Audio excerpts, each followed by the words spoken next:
sa karong gabiuna is the church in Bergamo. Sa Cebuano, Bergamos. Before natutunan, I would like to invite everyone to please bow our heads at tumidong mo ang atong naulo sa pag-ampo. From first night, atong natutunan ang church in Ephesus. Ang church in Ephesus, gitawag ni the Loveless Church. Ang ikaduwa is church in Smyrna. Ang church in Smyrna, gitawag ni nga the Persecuted Church. Karon tun-an nato ang church in Pergamo. Ato basahon sa Bible, makita kini sa Revelation chapter 2, verse 12 to 17. Ingon sa Bible mao kini. Isulat kini alang sa anghel nga nagabantay sa iglesia sa asa Pergamo. Mao kini ang giingon sa nagapupot sa mahait nga espada nga duwa ang sulab. Nasayon ako nga bisan nagapuyo kamo sa dapit sa ginharian ni kinsa Satanas. Padayon gihapon kamo sa pagsunod kanako. Kaya wala yun kamo mutalikod sa inyong pagtuo. Kanako bisan paniadto sa panahon nga si Antipas nga akong sinaligan nga saksi gipatay diha sa inyong dapit nga gipuy-an sa asa ni Satanas. Verse 14. Apan ania ang pipila ka butang nga akong ikasaway kanina. May pipila diha ninyo nga nagasunod sa mga pagtulunan ni Balaam. Kini si Balaam nagtulo kang bala kung unsaon pagtintal ang mga Israelanon sa pagkasala pinaagi sa pagkaon sa mga kalanon nga gihalad ngadto sa mga Dios-Dios o pinaagi sa paghihiwalas gawas sa kaminyoon. O may pipila usab diha kaninyo nga nagasunod sa mga pagtulunan sa mga Nicolaita. Busa, paghinulsod kamo sa inyong mga sala, kay kung dili, anhabon ko kamo sa labing madali nga panahon o makik-away ako sa mga tao nga nagabuhat og sama ni ato pinaagi sa espada nga mugawas sa akong kapwa. Ang maminaw, kinahanglan maguna-una kung unsang giingon sa Espiritu Santo ngadto sa mga iglesia. Ang mga madinaugon hangtod kung pagkaon nga akong gitagana dito sa langit. Ang kada usa kanila hatagan ko usab og puti nga bato diin gisulat sa usa ka ngalan nga walay laing masayod gawas lang sa madawat ni. Ang church sa Pergamos gitawag kini sa mga scholar the compromising church. Ngano man nga gitawag kini nga the compromising church. Ato inidol sa pagtuon sa kini nga church nga gitawag the compromising church. Sa panahon ni Juan, ang Pergamo o Pergamos was the capital city of the Roman province of Asia. Mag-ingon ka nga capital, ipasabot, lapad, dako nga area. Kay kung imo ng tawon ang geographical location from Smyrna to Pergamum nga imo lantawon from northeast sa Smyrna na siya kalayoon 40 miles. Medyo layo-layo yun.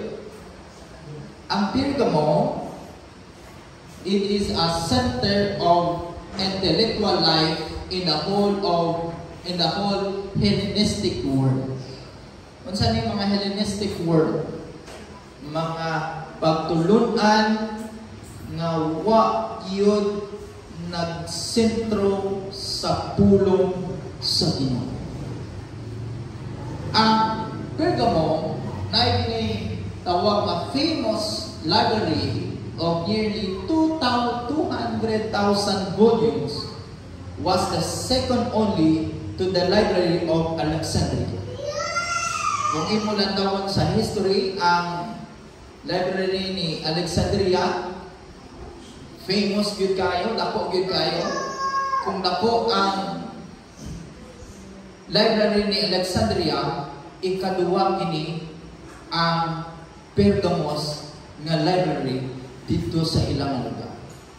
Makita nato sa Pergamos mo kini ang puloy-anan ni Galen nga mao ang famous physician sa tibuok nga kalibutan. Si Galen nga usa ka bantigan nga doktor sa unsa klase nga mga sakit when it comes sa internalist. Makita sa nato nga ang Pergamum ginatawag siya nga great and important religious center. Kag diha makita ang mga daghan nga mga goddesses, sama ni Zeus, sama ni Athena, sama ni Dionysos, kag ni Asclepius, kag daghan pa man mga kaigsunan. Dinha nga lugar nga famous kayo ang mga Diyos. Makita sa nato nga sa sini nga mga lugar daghan gyud nga mga rebulto o daghan gyud sa sulod sa mga museum nga mga nabilin nga mga Diyos nga nagapamatuod kag daghan nga mga tao nagaadto dito. According sa mga historian, kini nga temple naani sa pagkadugayan ng mga panahon. O ang mga tao dito nagaadto dito for 1 month. Ang ilang mga visitor dito naa sa estimated 50 million nga mga turista. Imagine. O usa sa ilang mga amaze dito, kining popular nga usa ka tawo nga si Asclepius nga mao ang managtambal sa mga sakit sa mga tao. Dito muadto ang mga tao kay ang uban nagtuo, mubahid sila sa kini nga santo-santo o ibutang nila sa ilang mga sakit sa ilang alawas ug sila mutuo nga maayo. Ang Pergamos gitawag kini nga the Lourdes of the province of Asia. Kag makita sa dato ang Pergamos mao kini ang first city nga gisuportahan ang imperial pope nga nagasimba sa Roman Emperor. Taod-taod, makita ninyo nga noon. Kung imo lang tawon sa Bible, throughout nga atong gibasa, Revelation chapter 2, verse 12 to 17, si Jesus tay appraisal sa sini nga iglesia. Number 1, Jesus has full knowledge of this church situation. Maugit siya. Jesus' appraisal of this church, however, is not pleasant at all. Number 1, ato lang tawon kining full knowledge ni Jesus sa sininga situation sa sininga church. Ingon sa Bible, makita nato Revelation chapter 2 verse 13 sa highlights, nasayod ko nga bisan nagapuyo kamo sa dapit sa ginharian ni kinsa? Satanas. Ang word nga ginatawag nga nasayod sa English I know. Kamaugyan, I know your works and where you dwell, where Satan throne is. Si Jesus, kamao ko, asa sila nagadun. Ang natawon, kining word nga where you dwell. The Greek word, kining dwell, katekio, means to settle down, means to reside permanently. Naagyot dinidapita. Kag ang word na throne of Satan, gipasabot, the Greek word thronos, kining throne, means throne, and seat of the authority. Gipasabot, kining lugar, it is a place nga naay gyud dako nga authority ang kaaway nga Ginoo nga ginakontrol sa mind sa mga tao sa kaaway sa Ginoo. Inyo lang tawon kung asa dining dapita. Okay? Kining throne sa Ginoo, sa kaaway sa Ginoo. Lantawan ninyo ang Turkey. Okay? Ato alam kinurag nagkurap-kurap.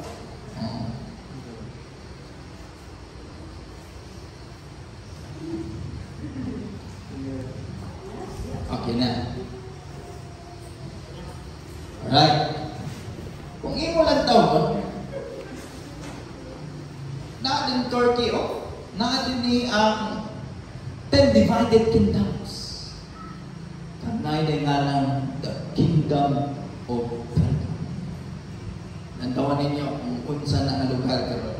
Ingon sa Revelation of Jesus Christ, page 128. Nga naman, the Christian in Pergamum live in religious and moral climate hostile to their faith.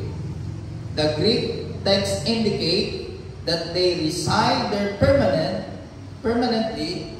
On one hand, they were surrounded by paganism. Unsang klaseng lugar dito is all about paganism. Hellenistic na mga lifestyle. Hellenistic na religious lifestyle. Kag mga immoral na mga practices.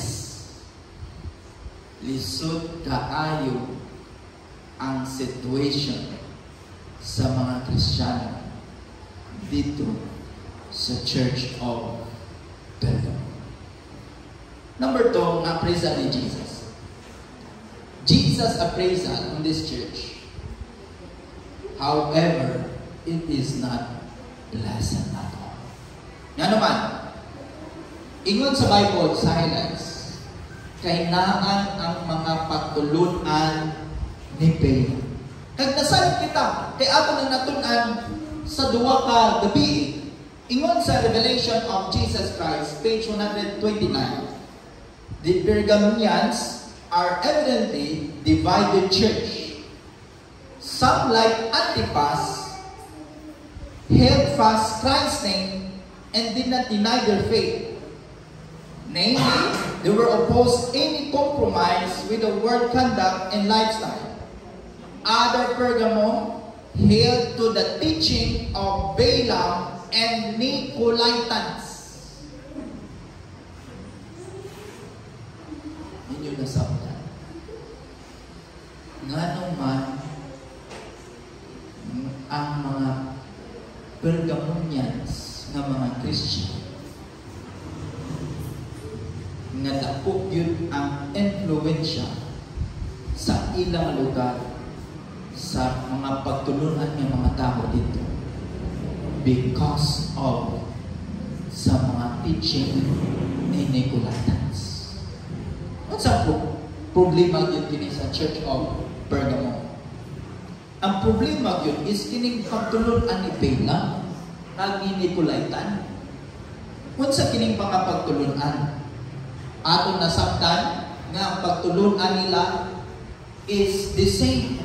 Kag ang ilang meaning is the same, to destroy the minds of God's people. Kag ang mga pagtulunan is number 1, all unclean food can be eaten. Tanan nga mga pagkaon, pwede na makaon. Sounds familiar? Nga, tanan nga mga pagkaon na pwede na makaon. Kung makadungog kita yun ng mga kaigsunan, that is not from the Word of God. That is from Balaam and Nicolaitan. Ang sabi yun, immortality of the soul. Mamatay ang tao, mulakaw pa ang spirito sa tao, muanto sa Japan, sa Korea, ito kayo. Ang minana. But it's not from the Word of God. It is from the Balaam and Nicolaitan teaching. Sabi yun, the law of God or the Ten Commandments are forsaken already. Hindi na kitang sunod. Dili ng pagtulunan sa Biblia, but pagtulunan na ni Nicolaitan kag ni Balaam nga mga Hellenistic nga mga pagtulunan. Ingon sa Revelation of Jesus Christ nga libro, page 129. The problem with Nicolaitans was they follow a policy of compromise. Nagtuo sa Biblia, but nagtuo sa doktrina nga wala sa Biblia. Compromise. Unsa dinhi ang gisulti sa usa ka libro, the Doctrine of Balaam, page 5. The Doctrine of Balaam is one of the most widely taught doctrines in the church today. Christ known as their counterparts in the church in Pergamos. They have been saved by grace through faith and yet compromise the standard of the Word of God. Unsa ni pasabot sini? Nagtuo sila sa Biblia o nagsulti sa luwas na ko, pinaagi sa grasya. Pero pwede pa man ko nga dili mo sunod sa napulo ka sugo. Kaya luwas na ko sa grasya, hindi na ko musunod sa napulo ka sugo. That is called compromise. Luwas na ko sa grasya sa Ginoo, pwede na ko mamawat. That is word compromise. Hindi susan. Luwas na ko sa grasya sa Ginoo, ganang pwede na ko mamatay. That is compromise sa word diha sa pulong sa the church of Pergamum. Compromise. Because they accept nila ang teaching sa ginatawag na Hellenistic na mga pagtulong. Kung sa atong makuha nga lesson sa Church of Pergamum. Number 1, no church can live on its past. Walay simbahan nga mabuhi nga nangagi niini. Ato ninungdumon kung unsang gisulti sa Biblia. Revelation chapter 2 verse 13 ang ilang situation sa highlights. Kay wala gyud kamo motalikod sa inyong pagtuo kanako. Bisan paniadto sa panahon nga si Antipas nga akong sinaligan nga saksi, gipatay diha sa inyong dapit nga gipuy ani kinsa? Satanas. Kinsa kini si Antipas? Ingon sa Revelation of Jesus Christ nga libro, page 127, Antipas, a common Greek name, refers most likely to the Christian in Pergamum who under martyrdom for his faith and remain loyal. Ang usa ka meaning sa Antipas, gipasabot nga dili ra usa ka person, but it could be used kini sa mga tao nga nagasunod sa pulong sa Ginoo. Kagingon sa usa ka libro sa Elder's Digest 2015 na edition, we know nothing about more Antipas. Kining literal gyud nga person. that what is said here, what matter is that Jesus knows his name and knows that he would not give in the pressure around him. Though forgotten on the earth, he is remembered in heaven. Mga kaigsunan, although dili kita mailang sa mga tao sa tibuok ng kalibutan, but we like Antipas nga maila kita sa Ginoo na mao ang nagbuhat sa tibuok ng kalibutan. Amen? So, unsa nga pamagi? Let us keep the word of God faithful. Number 2, no church can live on courage alone. Walay simbahan nga mabuhi sa kaisog nga mag-inusap. Ingon sa Bible, based sa ilang experience. Revelation chapter 2, verse 13. Nasayon ako nga bisan nagakuyog kamo sa dapit nga ginharian ni Satanas, padayon gihapon kamo sa pagsunod kanako. Imagine mo nato kung unsa ka sila kalisod ang lisusan. Nga ang authority kag ang power nga naa sa ilang lugar nga nagyud ang gahom ni Satanas. But ang ingon sa Ginoo nga nasayon ako.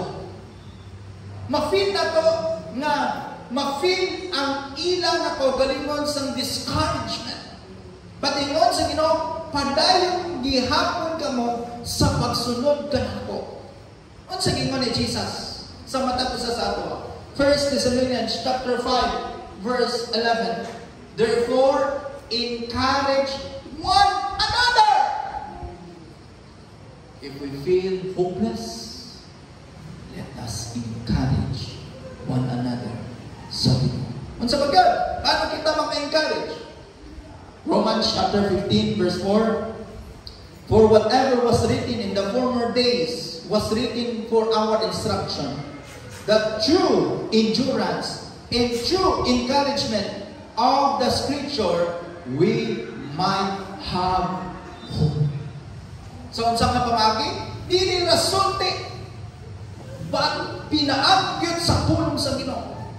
Sometimes, makaiwan kita nga sakit, maka-feel sa kamaturan, but that is a way to encourage us na muadto kita sa Ginoo, because that is the truth.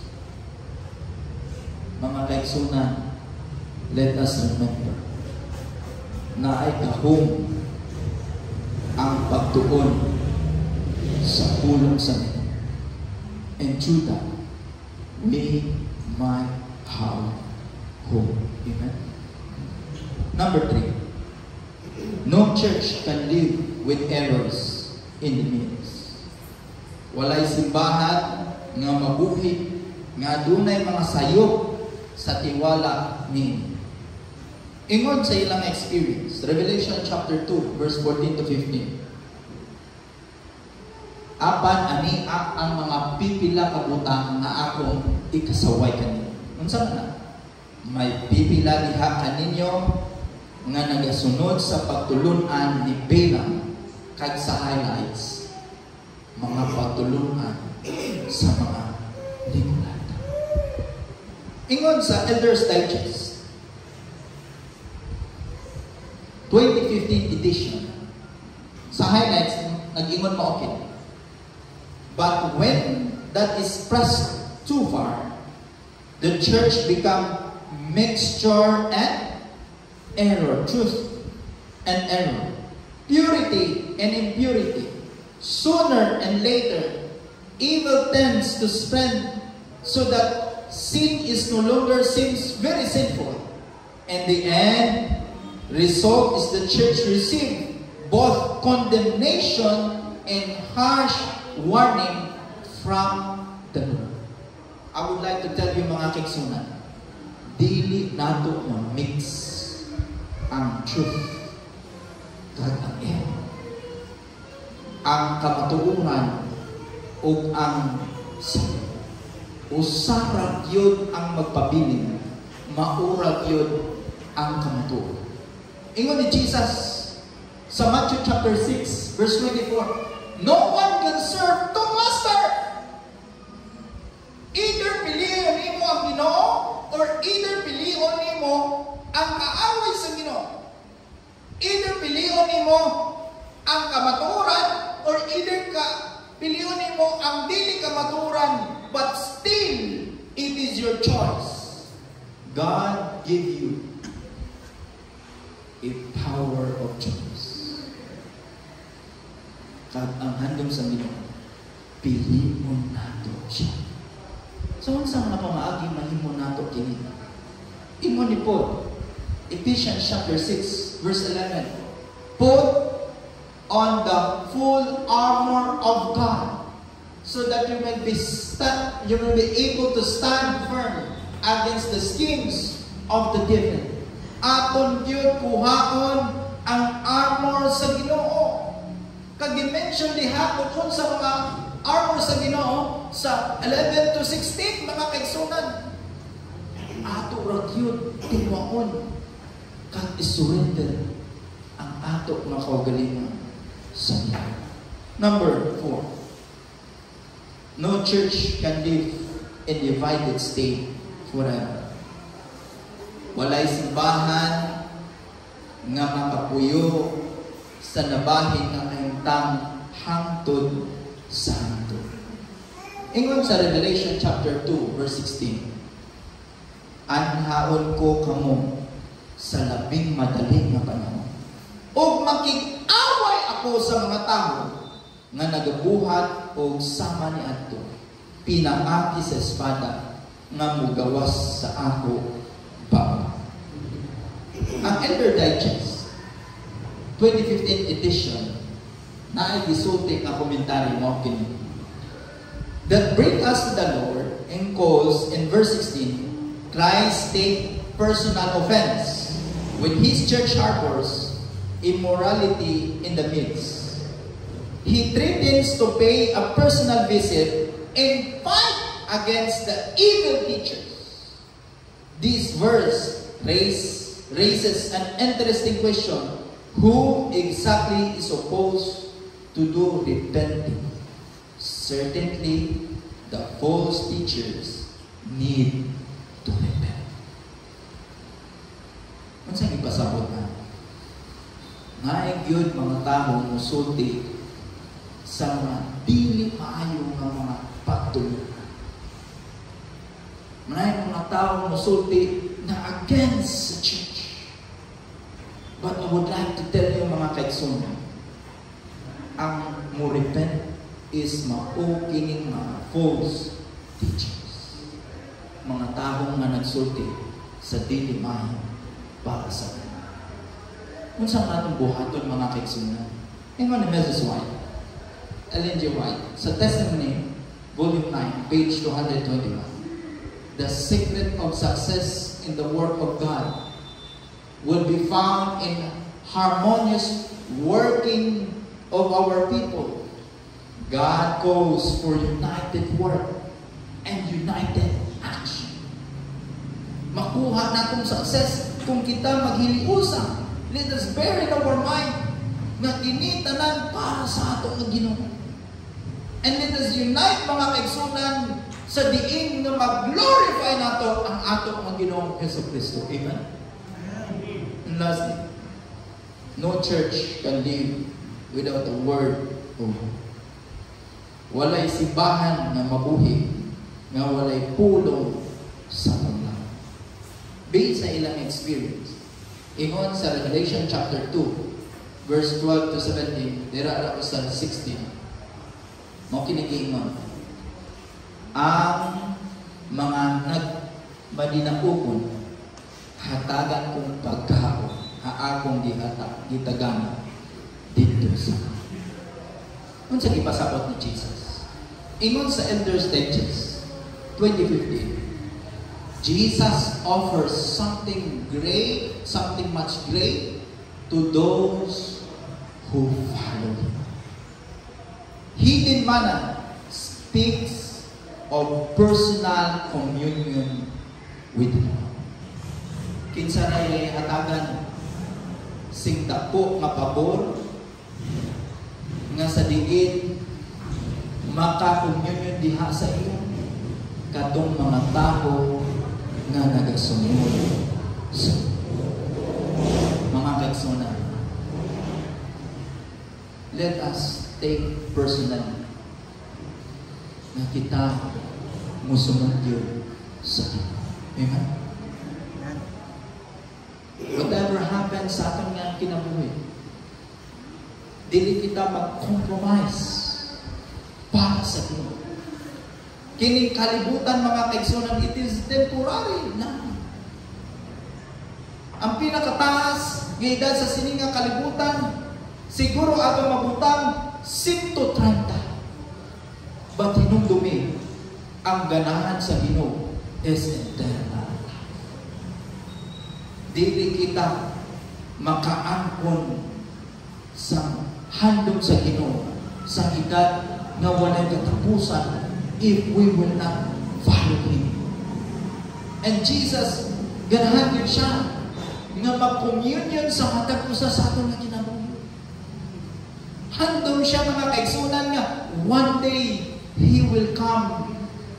Ikaw kag ang imong tibuok nga pamilya makaangkon sa kinabuhi tayo. Amen? Mga kaigsunan, Jesus is waiting for you. Kinsa magaingon, Lord, help me to follow. Lord, help me and guide me to follow. Kinsa magainom inaana mga kaigsoon, liukal sa inyo na to. I am praying mga kaigsoon na kita maghinumdum yun nga magsunod sa atong Ginoo. Mayong gabi, kagagas sa atong tanan.